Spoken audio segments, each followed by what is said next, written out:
Alô, alô. Boa noite a todos, encarnados e desencarnados. É um prazer, né, estar iniciando as atividades aqui do Seara de Jesus no ano de 2025.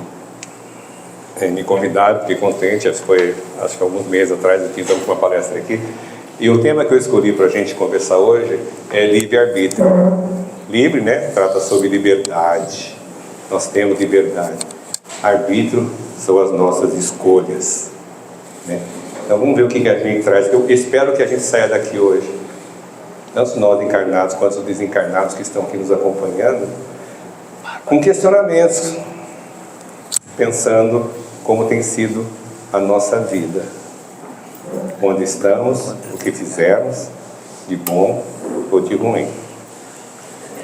Então, definindo, né, o que nós temos aí como livre-arbítrio? É a faculdade que todos nós temos de determinar a nossa própria conduta. Que é a nossa decisão. Esse é o nosso livre-arbítrio. Todos nós temos esse poder, né, de tomar decisões em nossas vidas. Vamos ver como é que isso se desenvolveu na nossa jornada, desde que nós nascemos aqui.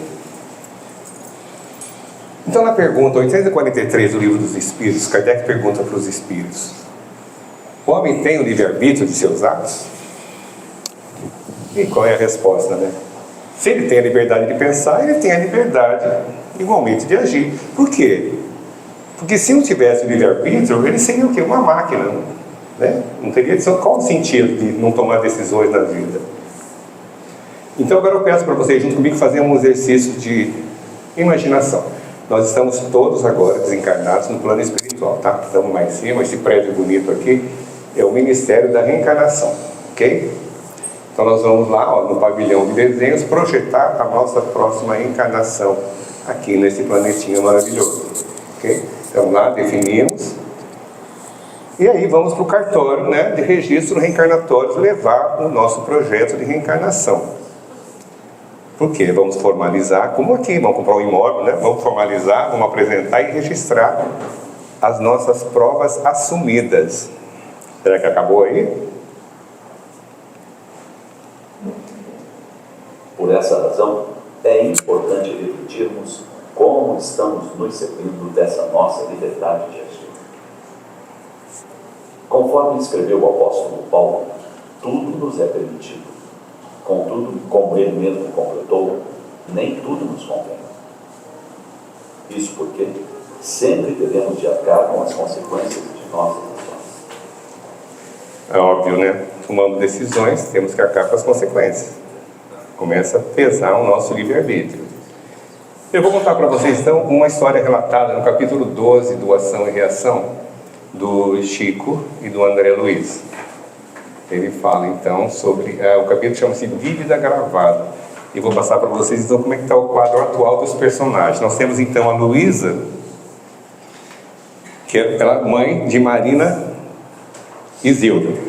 A Marina e o Jorge estão casados. A Zilda é a filha dos dois, surda, muda, dementada. O Jorge está com lepra, está internado. A Marina tentando suicídio. Mas a mãe da Luísa, com tanta oração, ela vai lá na Mansão da Paz e pede socorro para essa situação desse triângulo. E o Silas, o André Luiz e o Hilário fazem o acompanhamento do caso. Aí vamos analisar a encarnação mais antiga que teve deles lá no século XIX. Então nós temos a Marina, o Jorge e a Zilda. A Zilda e o Jorge eram casados. A Marina se insinua entre os dois, ok? E o Jorge acaba se sucumbindo, né? Acaba a relação dos dois e acabam todos eles voltando, né, para a espiritualidade com umas dívidas muito grandes. A situação ficou muito ruim para eles lá, em função dessa interferência da Marina. Lá na espiritualidade, então, estão os três. Depois de algum tempo, em função da intercessão de amigos, eles decidem reencarnar no mesmo grupo, os três, para resgatar a dívida que criaram aqui e assumiram alguns compromissos. O que eles assumiram? A Zilda e a Marina viriam como irmãs. A Marina, a irmã mais velha, tomaria conta da Zilda com zelo e amor. A Zilda reencontraria o Jorge. E a Marina, mesmo gostando do Jorge, se manteria afastada, ok? Teria a prova dela e dos outros dois aí também. E o que acontece na reencarnação atual? Elas vieram realmente como irmãs. A Marina tinha o compromisso realmente de cuidar da irmã. A Zilda fica noiva de Jorge, e o casamento então é marcado. O que acontece?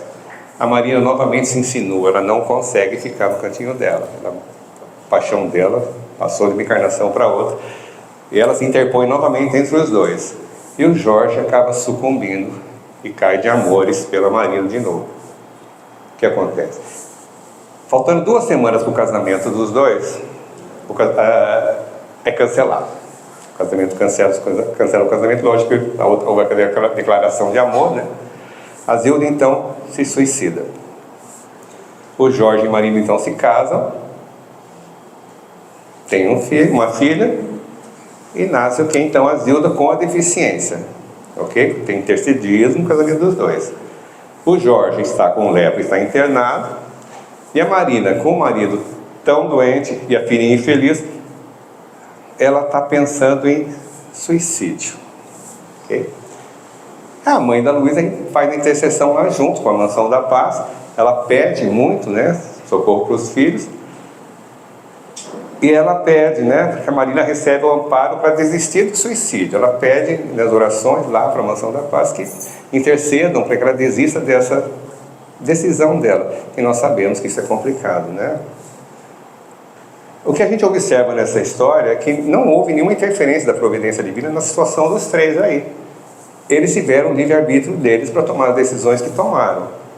Eles assumiram novos rumos, diferentes do que eles tinham programado. Contraíram novos destinos dentro do mesmo ciclo de reencarnação. Veja que oportunidade que a espiritualidade deu para eles voltarem no mesmo ciclo, né? Permitiu Deus que tivessem uma outra oportunidade para amenizar o débito agravado. Nós temos com relação ao livre-arbítrio no Evangelho segundo o Espiritismo, que é o nosso condutor moral, né, de Jesus, o livre-arbítrio é citado em 15 capítulos disso. Eu vou fazer referência a alguns só, tá? Durante a apresentação aqui. No capítulo 3, há muitas moradas na casa do meu pai, o item 16, onde fala de mundos regeneradores. Só o trechinho onde há a citação do livre-arbítrio. Já falamos de mundos onde a alma recém-nascida é colocada, ignorante do bem e do mal, mas com a possibilidade de caminhar para Deus, senhora de si mesma, na posse do seu livre-arbítrio. Já começa a responsabilidade, ok?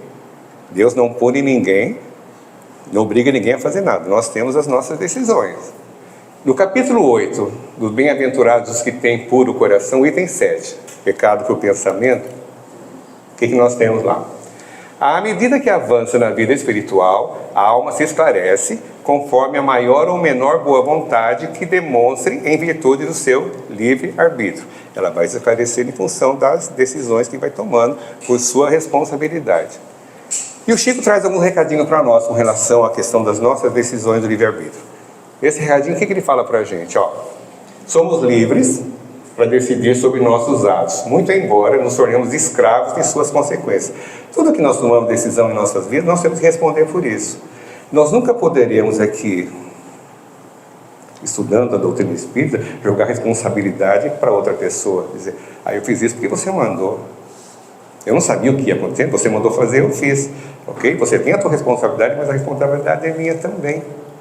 Nós somos responsáveis pelos nossos atos. Se fizermos coisas boas, ótimo. Se fizermos coisas erradas, se prejudicamos o irmão, nós vamos ter que responder por isso. Caso contrário, não estaria a justiça divina. Se Deus é nosso Pai infinitamente justo e bom, Ele não trataria um filho diferente do outro. Somos todos iguais. Todos temos que responder pelos nossos atos. Então, procuremos fazer sempre o bem. Nessa condição, a gente pode escolher a nossa morte, nosso desencarne, tá? Um câncerzinho, uma cirrose, um câncer de pele, um colesterol eu tenho, overdose, diabetes eu tenho, infarto eu já tive, hipertensão eu tenho, dependência química e sedentarismo. Eu estou saindo disso, tá bom? E muitos outros, cada um tem o seu aí, tá? Vamos botar então aqui no livro que é o Espiritismo, Kardec, no capítulo 3, Solução de alguns problemas pela doutrina espírita, esse capítulo da alma. Vamos ver a questão 112 e 114 só. A 112, o que nos traz? A pergunta: Deus criou as almas iguais? moral, intelectualmente? Só pode ser que sim, jamais seria diferente. Deus não trataria diferente nenhum dos seus filhos. A desigualdade das almas em sua origem seria a negação da justiça de Deus. Óbvio, não tem o que discutir isso. A 114. Qual o estado da alma em sua origem? Como fomos criados. Como é que fica essa situação do livre-arbítrio? As almas são criadas simples e ignorantes. Todos nós somos criados simples e ignorantes em igualdade de condição. Talvez em épocas diferentes, mas sempre na mesma condição. Sem ciência e sem conhecimento do bem e do mal, com igual aptidão para tudo. Ok? A princípio, encontram-se numa espécie de infância. Aí tem um bebezinho de 1 ano, 2, tem que tomar cuidado. A responsabilidade dele é proporcional ao tamanho dele, tá? Sem vontade própria e sem consciência perfeita de sua existência. Isso na criação do espírito. Pouco a pouco, então, ele vai desenvolvendo o livre-arbítrio ao mesmo tempo que as suas ideias. Tá? Essa é a questão 114. Aqui é uma situação que a gente vê muito nas escolas, uma situação de bullying. Tá? Eles estão ali, os 4 meninos, 2, 3 meninos e menino, é outra aqui sofrendo, né, bullying. Estão fazendo alguma coisa de errado com ela. Eu vou passar aqui uma cançãozinha do um CD espírita infantil para dizer como agir nessa situação. Peraí, deixa eu voltar.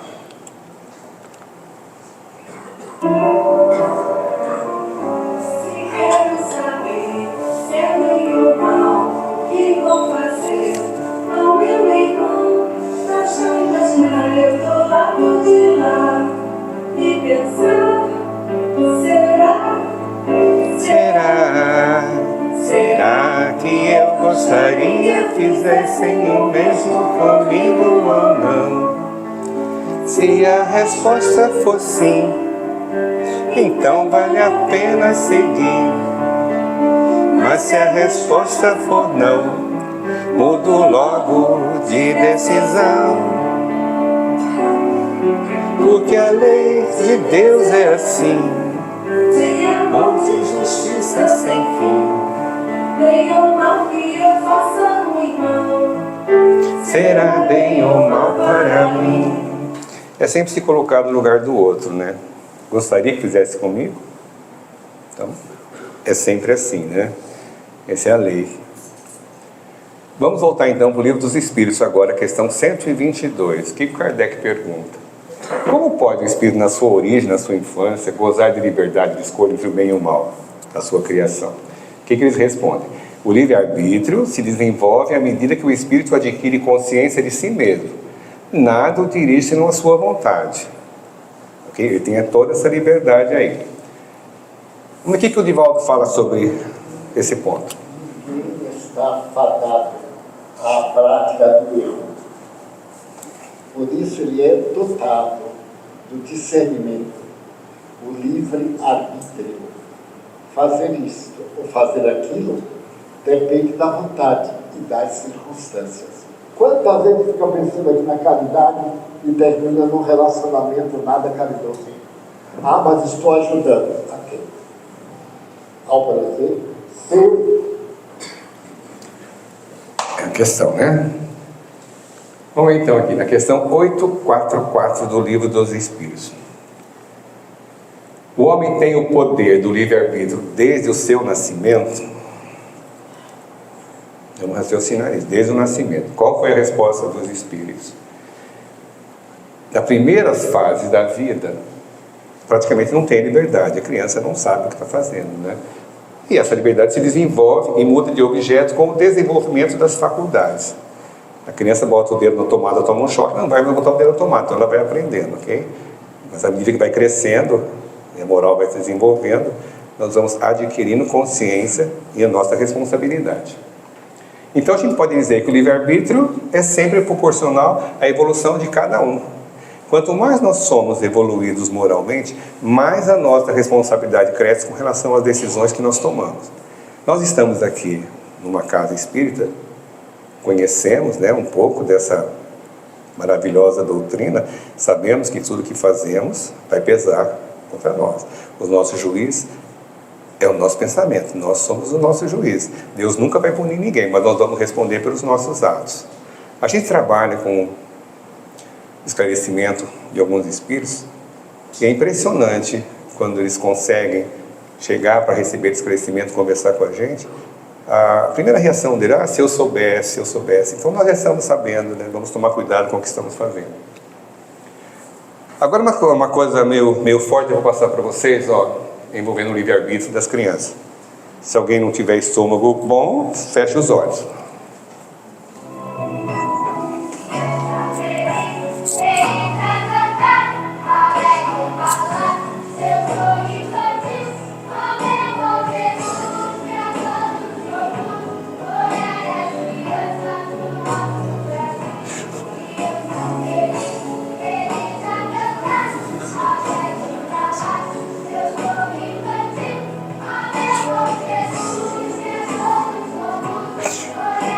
Olha só, tinta.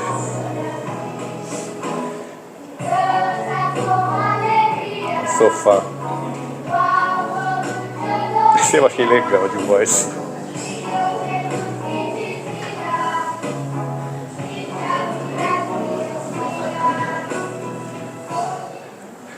Legal, né? Vai responsabilizar como, né? Então, voltando lá para o Livro dos Espíritos, a questão 258, sobre a escolha das provas, que nós estamos lá, eu falei, nós estamos lá no Departamento de Reencarnação, fomos definir as nossas provas, nossos projetos, fomos extremamente auxiliados pela espiritualidade. Às vezes, a gente tenta assumir provas muito mais superiores que nós não conseguiremos, então a espiritualidade nos ampara nesse ponto, eles nos orientam, nos ajudam: olha, não faça isso agora, vamos dividir um pouquinho, você não vai conseguir. Nós temos muito amparo, a espiritualidade é maravilhosa. E qual é a pergunta? Antes de reencarnar, o espírito tem consciência e previsão do que sucederá, que nós sabemos que vai acontecer com a gente quando estamos aqui, quando reencarnamos? E a resposta: se nós mesmos escolhermos as nossas provas que temos que passar, nós estamos usando o nosso livre-arbítrio, nós não somos forçados a nada. O que nós somos, quando estamos na espiritualidade, somos orientados, somos aconselhados: olha, você não vai conseguir, é muito forte, divide isso em 2 ou 3 encarnações, você acabou de sair de um suicídio, você acabou de matar vamos devagar com esse andor aí, vamos devagar para você conseguir evoluir.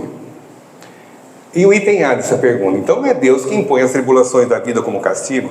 Deus não castiga ninguém, nós somos os nossos juízes, tá? E a resposta qual foi? Deus deixa toda a responsabilidade sobre seus atos e suas consequências, e nada obstrui o futuro, nada nos impede. O que acontece é que a gente atrasa a nossa evolução quando não tomamos as decisões corretas, tá? Continuando, então o caminho do bem, assim como do mal, está à nossa disposição, a gente tem sempre escolha, tá? Se a gente falha, está tudo acabado para a gente. Nem tudo está acabado, lógico, nós temos sempre oportunidades, porque Deus permite que a gente recomece quantas vezes for necessário. Só que chega um ponto que nós mesmos vamos estar cansados, né? Tem algumas situações que nós temos casos de reencarnações compulsórias, porque o espírito não consegue nem tomar a decisão de como vai vir para cá. Então nós temos o auxílio da espiritualidade também e de espíritos amigos que assumem responsabilidade numa reencarnação compulsória, porque o espírito não tem condições de tomar decisão mais nenhuma. A liberdade de escolha é a grande dádiva que Deus deu para cada um de nós. E também o quê? É um complicador, você concorda? Porque a gente decide pelas coisas boas ou pelas coisas ruins. Quando decidimos pelas coisas equivocadas, vamos responder por isso.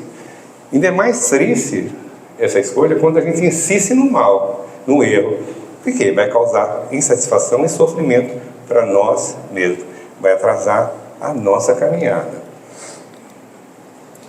Então, o que podemos dizer? A felicidade ou a infelicidade da nossa jornada, ela depende do quê? Das escolhas que nós fazemos. E essas escolhas estão através do nosso livre-arbítrio, ok? Nós somos responsáveis, nós temos a liberdade de escolher o que vamos fazer. Então, nós podemos acertar fazendo escolhas melhores ou errar, optando por caminhos muitas vezes mais fáceis, né? Ou tortuosos, que vão acarretar mais sofrimentos para a gente. Vamos ver agora então como é que está. Olha, a gente vai ver as nossas prerrogativas lá quanto ao livre-arbítrio. Nós temos aqui, uma situação. Lá no plano espiritual e quando estamos lá em cima e quando estamos aqui encarnados. o primeiro passo quando estamos lá, então, tá? E a gente vai fazer o quê? Nós vamos fazer as nossas escolhas, ok? Da nossa existência e das nossas provas. Quando estamos aqui, nós vamos poder ceder ou resistir aos arrastamentos que todos nós sofremos. Nós temos irmãozinhos que ficam aproveitando o momento de fraqueza da gente para estar mandando fazer coisas erradas, né? Então tá, a gente pode ceder ou resistir. Todos nós estamos voluntariamente submetidos. Aí vai o que? A nossa decisão, o nosso livre-arbítrio. O que fala o Raul Teixeira? Sendo aqui o berço da nossa sociedade atual, vale pensar que tudo que fazemos aqui, fazemos em função da nossa volição, da nossa vontade, do nosso livre-arbítrio. Os atos de nossa vida são coordenados pela liberdade que temos de fazê-los. Por causa disso, a partir do momento em que acionamos a roda das nossas ações, estamos submetidos inexoravelmente às consequências dessas ações. É isso aí. Vamos continuar aqui. A pergunta 964, Livro dos Espíritos. Uma pergunta bem extensa, eu tirei só alguns trechinhos dela. Né? É um texto muito longo. Será necessário que Deus fique cuidando, fique atentando, né, para cada um dos nossos atos, para nos recompensar com isso? Será que Deus está atento nisso? Eu acho que não, né? Não existem leis, não temos as leis naturais, as leis que Deus diz, está tudo ali. Eles têm as suas leis a regerem todas as nossas ações. Nós sabemos o que pode e o que não pode fazer, o que é bom e o que é ruim para nós. Se nós violamos, de quem é a responsabilidade? É nossa, porque usamos mal o nosso livre-arbítrio, fizemos mal as nossas escolhas. Então nós temos aí, ó, vamos analisar essa questão 964. Nós temos as escolhas que podem ser, então, para o bem ou para o mal. Se a gente escolhe no bem, ótimo, né? Nós vamos para a evolução, vamos para a felicidade, vamos para o nosso crescimento. Estamos evoluindo, estamos crescendo, né? E se vamos pelo mal, nós vamos ter sofrimento, nós vamos ter culpa, nós vamos ter arrependimento por decisões tomadas. O ideal seria que nós tivéssemos essa consciência enquanto estamos aqui, na caminhada, né? Para não cometer erros. Se estamos lá no bem, escolhemos o bem, ótimo, nós vamos para novas experiências, porque já assumimos, já passamos por aquilo que nos propusemos a fazer, estamos melhorando. Mas se pegamos pelo lado mal, o que vai acontecer? Nós vamos ter que repetir de novo. Ninguém vai prosseguir se não quitar os seus débitos, né? Aquela conta na mercearia vai ter que ser paga de um jeito ou de outro. Então, nós temos aí os perigos, quando a gente toma decisões erradas. Quais seriam isso? Nós temos aí a culpa, né? O sentimento de culpa é terrível. Nós temos a autopunição, ficamos nos culpando por tudo. Nós temos nossa autoestima que fica baixa. E temos medo de novas escolhas, medo de sucumbir novamente, porque já erramos, vamos errar de novo. Isso é muito comum acontecer quando o espírito está lá escolhendo as suas provas. Eu falei, eu já errei uma vez, 2 vezes, 3 vezes, vou errar de novo. A espiritualidade vai dar sempre um jeitinho para nos amparar e nos orientar nesse sentido, tá? Mas a responsabilidade é sempre nossa. Então, nessa condição, o que nós temos aí? Esses perigos estabelecem um clima desfavorável. É difícil, né, a gente desenvolver o nosso livre-arbítrio com esses sentimentos aí, né? Contra a nossa vontade. Esse livro é muito interessante, ele chama As Dores da Alma, do Espírito Hamed. Eu vou citar porque eu achei muito, muito legal. Olha que é simples e profundo. Quando a gente seleciona um comportamento que é previsível, a gente sabe quais os resultados, que pode ser bom ou mal. Então vocês concordam que nós estamos assumindo, escolhendo os 2 resultados. Se eu vou fazer alguma coisa que eu sei que pode dar certo ou pode dar errado, estou assumindo os 2 resultados. Ok? Então, eu tenho que aceitar a responsabilidade. Não é depois querer me vingar de um de outro porque não deu certo, porque eu sabia que podia dar errado, mas eu insisti. Ok? É nossa responsabilidade, é simples. Sabemos, vamos para frente. Então, a gente pode ser um espírito sábio ou imaturo. Se a gente é sábio, a gente assume a responsabilidade para a nossa vida. Erramos, vamos consertar e vamos em frente. Agora, se somos imaturos, a gente não assume. A gente cria álibi, justificativas para tirar a responsabilidade. Fala que a culpa é dos outros, né? Usamos dissimulações e por aí vai. A gente não assume a responsabilidade pelos nossos atos. Nós somos imaturos, somos espíritos infantis ainda. E vamos lembrar de Jesus, né? Orai e vigiai sempre, para não cairdes em erro. Todos nós estamos sujeitos, em todo momento da nossa vida, a irmãozinhos que tentam nos desviar.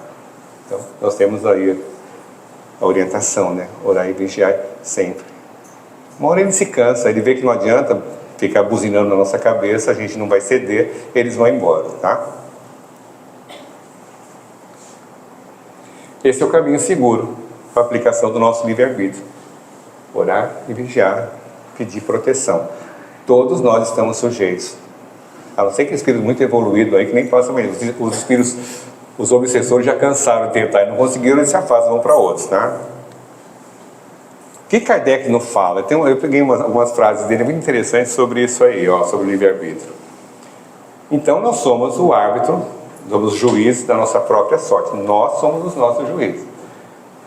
Nós podemos aliviar o nosso suplício ou prolongá-lo indefinidamente através das nossas ações, da nossa redenção. Nos redimimos das nossas falhas, nos corrigimos, né? Através do quê? Amor, perdão, caridade, benevolência. Tudo aquilo que Jesus fazia com tanta facilidade, para nós é tão difícil. A infelicidade ou a desgraça depende da vontade de fazer o bem, cada um de nós. O meu trechinho então do céu e inferno, da primeira parte, lá no capítulo 7, o item 8, o que eles nos trazem? É o princípio de ação e reação. Vamos ver.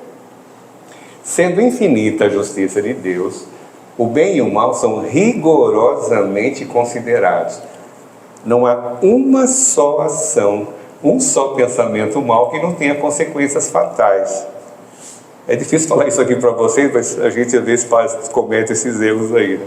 Assim como não há uma única ação meritória, um só bom movimento da alma que se perca. Tudo que nós fazemos de bom vai pesar a nosso favor. Tudo que nós pensamos de ruim vai pesar a nosso favor também. Nós temos que responder pelos nossos atos. Por isso, nós temos aí, Jesus falou, ele é o caminho, a verdade e a vida. Então, como é que nós podemos analisar a evolução do livre-arbítrio? Eu achei umas palavras que eu também nunca tinha ouvido falar, mas vou passar para vocês, ó. Nós vamos de menos a mais. Anomia. O que é anomia? Ausência de lei, ou seja, não tem regra nenhuma, né? Uma anarquia, desorganização. Com quem que acontece isso? É com criança, ok? Nós temos heteronomia, já é um pouco melhor, né? Então nós já estamos sujeitos a uma lei exterior, ou à vontade de outra pessoa, como o pai responsável pela educação do filho no adolescente. É ausência de autonomia ainda, então nós temos que o adolescente. E, finalmente nós temos a autonomia, que é o nosso caso, somos todos adultos, que nós temos a capacidade de nos governar pelos nossos próprios meios. Não dependemos de orientação de gente mais velha, já sabemos o que fazer. Então nós somos os adultos. O que nós temos então? Menos conhecimento ali na anomia, até mais conhecimento aqui na autonomia. E essa evolução do livre-arbítrio, ok? Desde a criança até a fase adulta. Mais uma citação aqui do livre-arbítrio no Evangelho segundo o Espiritismo. Essa está no capítulo 28. Muito legal. O capítulo 28 são só preces espíritas. Tem modelo de prece para todo tipo de necessidade que nós tenhamos lá, tá? Tem muita prece lá. Peguei só o trechinho daqui, o item 19, para pedir a corrigenda de um defeito. E o trechinho que fala sobre livre-arbítrio é esse, ó. Não me criastes, ó Pai, culpado, pois que é justo, mas com igual aptidão para o bem e para o mal. Se eu tomei o mau caminho, foi por efeito do meu livre-arbítrio. Então, quando fazemos a nossa prece, estamos assumindo a nossa responsabilidade, tá? Isso está lá no capítulo 28. Não só por questão do livre-arbítrio, tá? Tem modelo de prece para todo tipo de necessidade. Para a gente, para o outro, para quem está sofrendo. Eu vou passar para vocês aqui um vídeo. Presta atenção. É a questão do livre-arbítrio aí, ó. Deixa eu até sair da frente.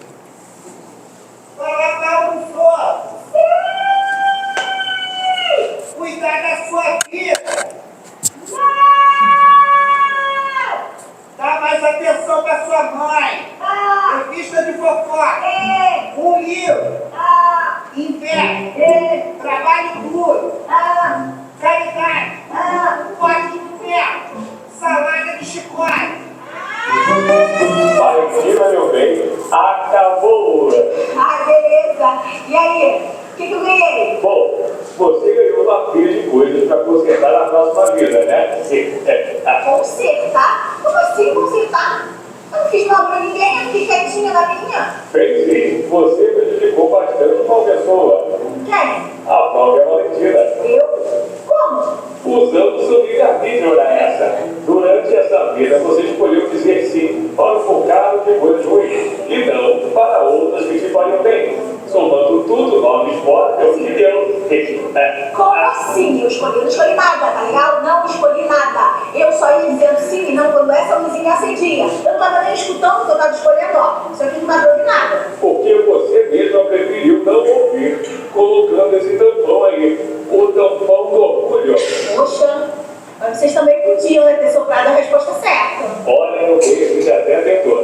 Mas nem quando fomos mais diretos, usando um parente, um amigo, um livro, ou até mesmo um vídeo do YouTube, nada disso deu certo. O orgulho é um tampão muito eficiente. Tá bom. Então, melhor voltar, né? E começar logo a apresentar essa bagunça.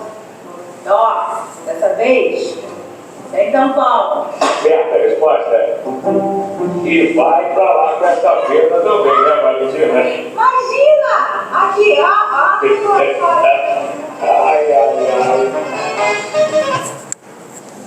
É mais ou menos assim, né? A gente quer sempre justificar as decisões que a gente toma na vida.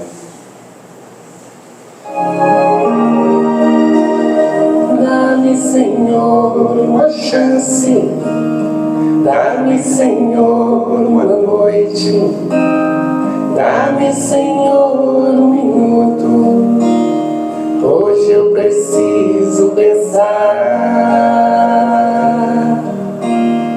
Tantas batalhas perdidas, tantas jornadas sofridas, tantas noites mal dormidas. Hoje eu preciso pensar. Tem como abaixar um pouco o som? Quero aos teus pés relembrar, quero aos teus pés bendizer, quero aos teus pés perdoar. Não mais revolta, Mais um pouquinho. não mais tristeza. Eu espero poder ter passado para vocês um pouco dessa complexidade, dessa gravidade das decisões que nós tomamos em nossas vidas e como isso vai repercutir na nossa evolução espiritual. É muito sério isso. No nosso dia a dia a gente acaba não percebendo, né, o que estamos criando para nós mesmos. Todos nós temos débitos a pagar. Estamos aqui num mundo de provas e expiações porque nós temos situações não resolvidas, males que fizemos que nós temos que pagar. Todos nós temos. Todos nós. Estamos na família certa que precisamos, nossos parentes são que nós precisamos para a nossa evolução, para nossas correções. A gente tem que seguir adiante, acreditando sempre que Deus, na sua infinita bondade e justiça, não trataria diferente um filho do outro. A gente está vendo tanta situação, desgraças nesse mundo acontecendo aí. Isso tem uma razão de ser. Além disso, estamos também numa evolução com um mundo de regeneração. Espero que todos nós possamos estar lá, né? Estamos agora procurando os ingressos através da nossa boa vontade, do nosso comportamento, da prática dos ensinamentos de Jesus.